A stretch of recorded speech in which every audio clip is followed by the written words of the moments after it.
Guys, welcome back to my YouTube channel. I am very excited to be back. It's been a while and I didn't think that I would be back like forever. But after a long journey of introspection and noticing and realizing who I actually am and where I'd like my brand to be, I decided to come back. So I'm back. I hope you guys missed me and I hope you guys will enjoy this video. Before we get to anything, please do like, subscribe, and share with your friends. And yeah, let's get to it. I'm gonna take this opportunity to quickly apologize for the background noise. I live with a lot of kids, so sorry. Inappropriate for me not to let you guys in on what has happened in the past few months. Like I said, it took a while for me to come back here, and I decided recently that I'm actually going to come back and be more me here, simply because I'm more confident in the person that I am and the content that I will be producing, and I don't want to overthink it and think that, okay, I don't have a camera, I don't have this and this, so I can't do it. So we're going to do this. We're going to do this. As difficult as it is, we're going to do it until it gets better and better, you know? So yes, so let me catch you guys up on what has happened. So firstly, one of the big changes I went through is the fact that I've cut my hair. I'm currently bald right now. I don't know, a lot of you guys have probably seen on Instagram that I'm currently bald. And I'm really happy with my decision because it has shown me that I'm capable of doing anything that I feel like doing. Secondly, I got another piercing. And the reason why I got this piercing, actually there was no big reason. But part of the reason why I got it was to assist me with migraines and tension headaches. And it has been helping quite a lot. And lastly, I quit my job. I quit my job. So currently I'm not working for anybody. Don't think I'll ever do that again. It's not for me. Not part of my brand and who I am. So yeah, I decided to do more than anything. I think that has shaped the person that I currently am a lot. Let's get to the video now. Let's speak about what we came here to actually speak about. So the title of the video is... So as you guys can see from the title, I will be sharing 16 or more lessons that I've learned in the past few months, because I do think that it will be beneficial, and it's also for me to look back into this video one day and be like, oh my word, a lot has changed since then, or nothing has changed, and all of that. So more than anything, this is very personal to me, and I hope you guys enjoy it as well. So the first lesson that I've learned since 2020, and that has led me to making the decisions that I've made without fear. Obviously, there's a little bit of fear, but with more confidence, is simply being yourself.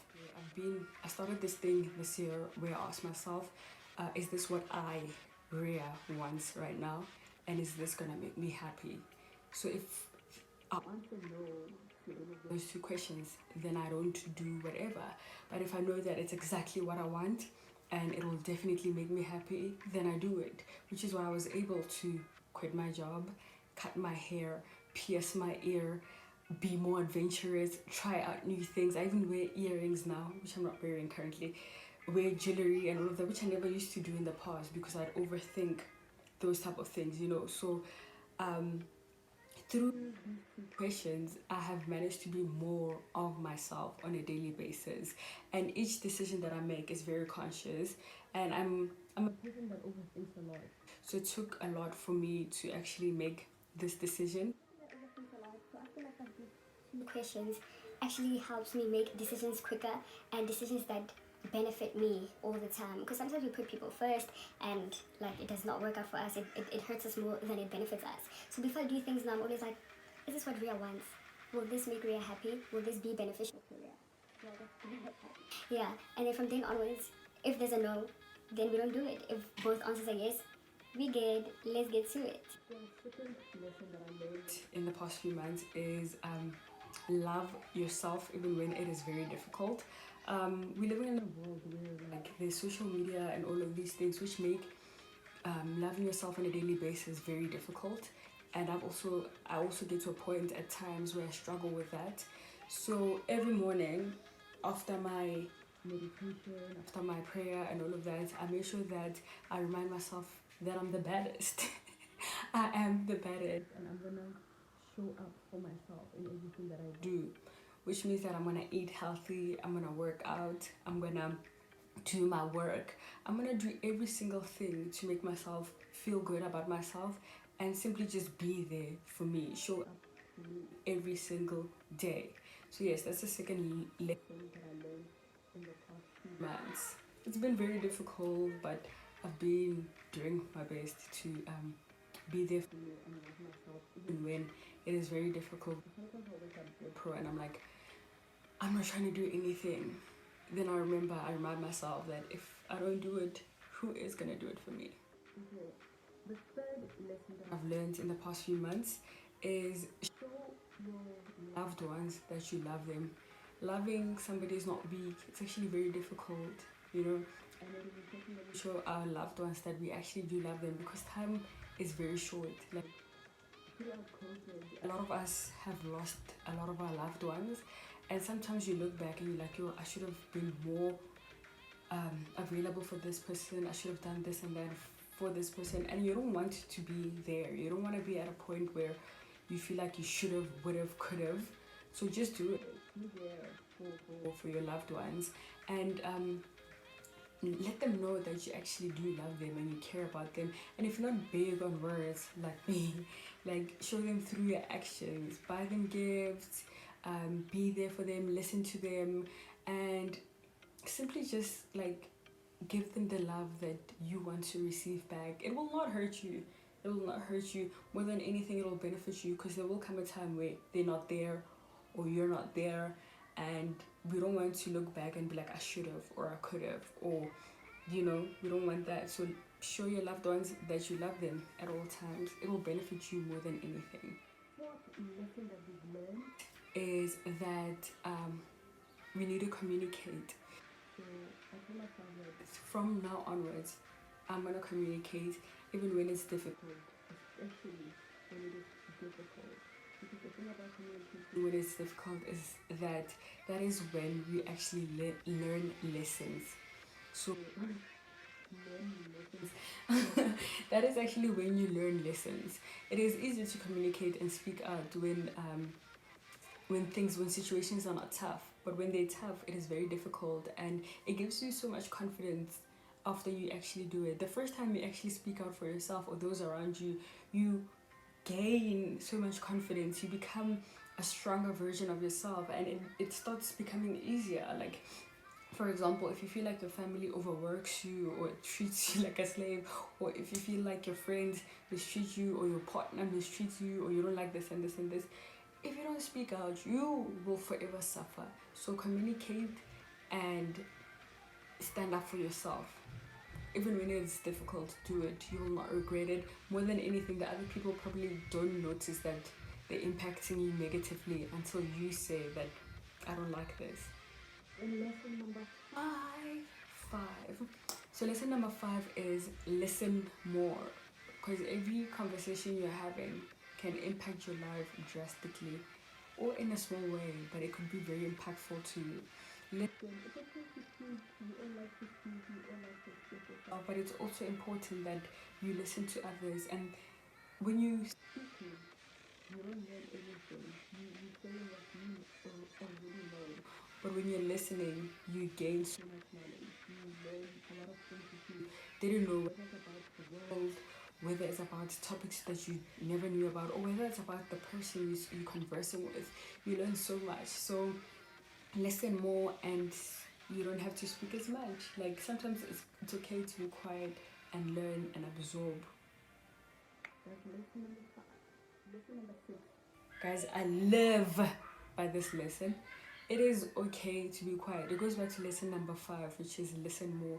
It is okay to be quiet. Like, if you have nothing to say, it's okay to be quiet. If we're sitting together and there's nothing to say, it is okay to be quiet.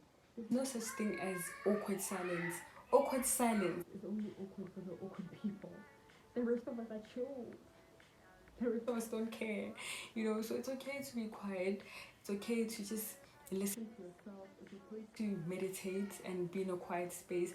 Sometimes you just need to gather your thoughts through a quiet atmosphere. Sometimes you just need to absorb the moment and you just need quietness. Sometimes you just need, just keep quiet. Shh. You don't always have to have something to say.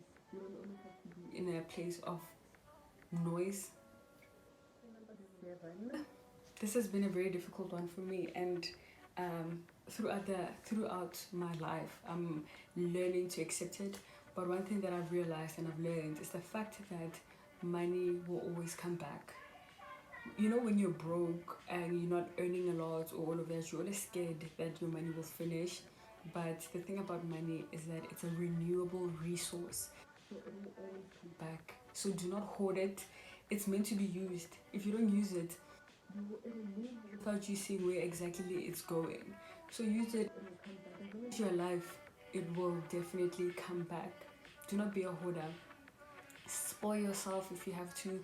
Buy the things you need. It will come back. I promise you. I promise you. The more you hoard it and be stingy and protected, you will not need it. You will not get anywhere. So don't do that. Don't be a hoarder. Make it move with a circle. Don't stop the circle from moving. Because when you're not using your money, you stagnate that circle of wealth. You stop in the circle of wealth because you're not using it, you're keeping it, nothing's happening to it, and then it just stops there. Whereas if you use it, the circle continues, you get it back.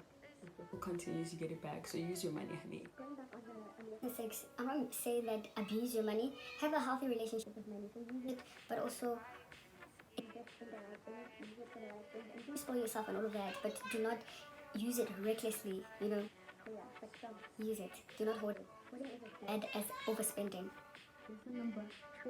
Lesson number 8 is simply let go of anything and everything that doesn't serve you anymore.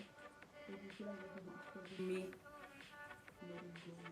Whether it is clothes, whether it is relationship, whether it is books from years back, whether it is, I don't know, anything that you feel like it's within your energy, within your life, and it's not serving you in any way, let it go, let it go. You're storing up energy, and it's like how hoarding, like I said when I was speaking about money, it's not a good thing. Things don't come to you because you're storing so much of, like, it's just too much. I don't know what the word is, but you're storing so much, and things are done, like some things have done their purpose, but you're still holding on, and it's so unnecessary. So let go of every single thing that doesn't serve you. Friendship, relationship, family relationship, money, everything. Just let it go. If it's meant to be, it will come back. Lesson number 10. This is an important one. So it is fear should not be the reason why you're not doing something that could impact your life positively. So do not let fear stop you from doing it. Do not let fear stop you from experiencing new things. Do not let fear stop you from simply experiencing life to its maximum potential. Because one, life is short. Two, you will stop yourself from achieving such great things if you allow things to conquer you, And more than anything, I think most of us consume fear because we're scared of like getting hurt or death or anything that will harm us. And 90% of the time, those things will not even happen. And if they do happen, God forbid, you will grow from it. You will grow from heartbreak, and you will get over it. You will meet somebody else, or you will grow from rejection and you will get over it, and bigger opportunities will come. So don't let fear stop you from doing anything, whether it is traveling, whether it is starting a new business, whether it is starting a relationship, anything. Don't let fear. Do it. Do it today. I say do it. Remember 11. So lesson number 11 is, I forgot. Believe in yourself and your abilities, and let that keep you going. The moment you start doubting yourself, the moment you let fear consume you, then nothing will progress because you don't have the right energy to bring good things to you. So believe in yourself all the time, even when other people don't believe in you. I feel like also one thing that led me to resigning from a job is the fact that I believed in my potential so much that I knew that at that specific moment I'm closing off myself and I will not get to where I need to be if I stay there. And because I couldn't believe in myself that much, I decided to move on and go through the process, whether it is difficult or whether it's easy. Does not matter at that point. I know for a fact that I will grow from this transition. I don't want to ever get to a point in my life where I feel too stagnant and I'm content with being stagnant. That's one thing I dread. Like, I don't want to get there and I'm like, yo, I'm still in the same job for the past 10 years. And you know what? It pays the bills, so I might as well stay here. I want to always believe in my ideas and the person that I am, to a point where I'm not even scared to take risks that will potentially grow me. 12. Lesson number 12 is do the things that you want others to do for you.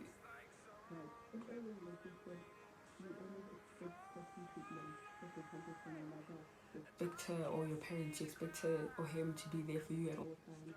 From your lover, you expect them to give you all your love language, like to speak to your love languages.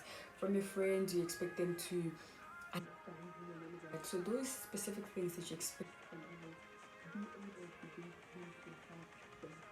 Then it will make it easier for others to be able to give them to you. So for one, my friends know that I love flowers, and because they see that I love them and I can buy them for myself, they're always keen on buying me flowers, you know. Or let me think of another reason. I want my partner to listen to me, so I make sure that I also listen to myself. Like, I journal, I write down my ideas, I speak to myself, and I listen to myself, because if I don't understand myself, how will others be able to understand me? Lina, I'm just confused, you know. And I also want affection, for example.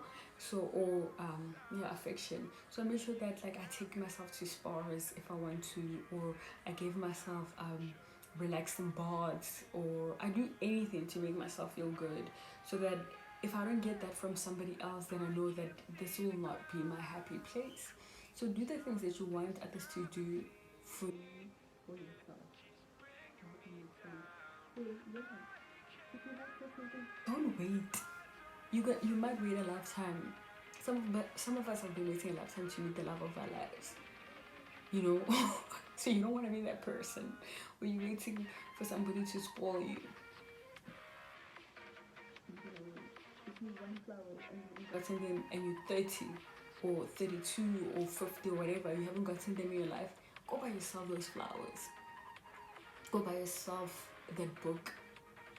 Take yourself to the spa, listen to yourself, write, love yourself. Do yourself first before you want others to do you. And that doesn't mean that you shouldn't expect stuff from your boyfriend or your girlfriend or whoever, because they're supposed to do these things for you too if you want them. Let's move on. This one, number 13, is actually really a little bit. And some of you guys might not agree with it, but it's a lesson that I've learned and I want you guys to learn too. So having high expectations for others is a sign of self-sabotage. That's one lesson I learned. Like, I'm one person that expects so much from people, because I give quite a lot and I like to be there for people, listen to people, give people, give them acts of service and all that. Like, I want to be there for you in every aspect of your in my life, you know. And and because of that, like, I expect the same energy from the people around me. But one thing that I've learned is that sometimes the high expectations that you have for people will hurt you, especially if you don't communicate them. And if you think the person you're expecting them expect you to do those things and unable to. So do not sabotage yourself by expecting too much from people who will not be able to give you, whether it's friends, whether it's a romantic relationship or family. Like, sometimes you're like, oh, Pat's mother, I don't know who Pat is, but Pat's mother does this and this for Pat. I also want the same thing from my mother. And you communicate that with your mother, like, oh, you know, Pat's mother does this and this, and I would also appreciate that. But your mother's not that type of person. Now you're hurt. You're hurt because you have these expectations. Oh, like, posh from your mother. You want these nice things, and or these, I don't know, that the person is unable to give you. And more than anything, you get hurt, but that person did nothing to you. You did that to yourself. You did that to yourself. Like, your expectations hurt you more than they hurt the other person. Because it's not like Yeah, let's stop it there. With it's number 14. It is you do not always have to be in control. You don't. And sometimes you can't. So one thing about me that I've been struggling with in my romantic relationships is the fact that I like control.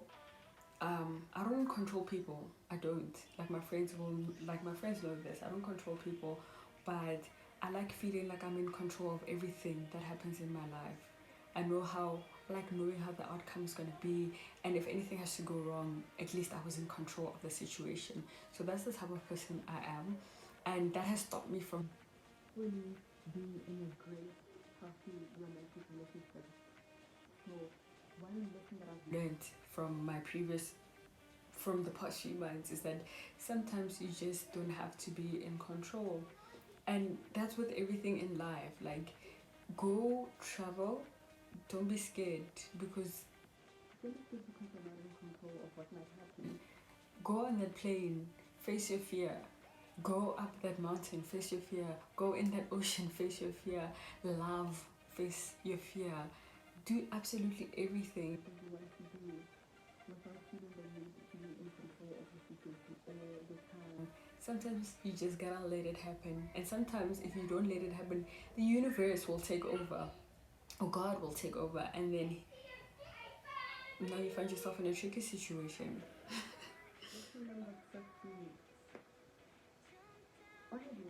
Is everything seems like it's a repetitive cycle of the previous day, but looking back, nothing is ever the same. And that's the lesson that I've learned. Like, sometimes you like so difficult on yourself because like nothing is changing, still here, still the same boring, crappy job, still the same this and this. But looking back, there's so much that has changed. Like my 2020 was like so different to my 2019. It was so different to my 2015, and now it's literally so different from a few months ago, you know. And when I look back, like it seemed like there was no progress. Like things were the same, but nothing is ever the same because every day we grow, every day we discover ourselves, every day we go through experiences, and there's something in every day that will affect you and grow you and change your perspective. And like I'm saying, last but not least, try it, try it, try it. Whatever it is, try it. Like just do it. Try it. I think like nothing will go wrong. I promise you. Like 90% of the time, what you think might go wrong does not go wrong. And when you least expect for things to go wrong, that's when they do. So try it. You have nothing to lose. The only thing you regret in life are the opportunities you choose to take. You don't want to look back on your last day and think, you want to look back on your last day and think, oh shit, I didn't even open my own business, or I didn't even travel the world, or I didn't even love, I didn't experience love, or I didn't try that drink or whatever. So try it, try it. You have absolutely nothing to lose. If you hate it, that's okay too. If you love it, that's perfect. So yes, try it. End of our video, guys. I hope you guys enjoyed it. Don't forget to like, to subscribe, to share, and share any of the lessons that you guys have learned with me. You guys have learned in the past with me. So do share them and have a great 2021. Love yourself. Put yourself first. Love your family and live life.